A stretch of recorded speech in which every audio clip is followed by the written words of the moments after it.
Friends Guwahati சிட்டியில் இருக்கோம். குவஹாத்தி சிட்டியில் ஜூல் இருக்கும். இந்த கருப்பினை வந்து ஆக்சுவலாக அழியிற நிலமையில் இருக்குது. இங்கே 2 ஜோடி அங்கே 2 ஜோடி இருந்துச்சு. பயங்கரமாக கத்திக்கிட்டே இருக்குது. செம்ம எக்ஸ்பீரியன்ஸாக இருக்குது. சூப்பராக இருக்குது ஃப்ரெண்ட்ஸ். இது இன்னும் பாட்டே இருக்கலாம் போல். இந்த மாதிரி கத்திக்கிட்டே இருக்குது. என்னன்னு தெரில.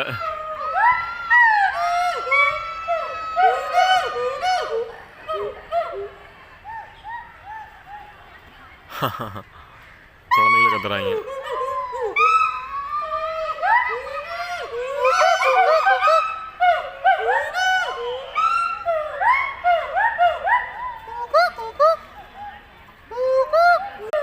ஃப்ரெண்ட்ஸ் இதெல்லாம் வந்து டிஸ்கவரி அனிமல் பிளான்ட்டில் தான் வந்து இந்த மாதிரிலாம் சவுண்ட்லாம் கேட்டிருக்கிறேன். இந்த ஏரியாவே அதிருது. ஐயோ சரியான சத்தம் ஃப்ரெண்ட்ஸ். மொத்தம் 2 இருக்குது. இது 1.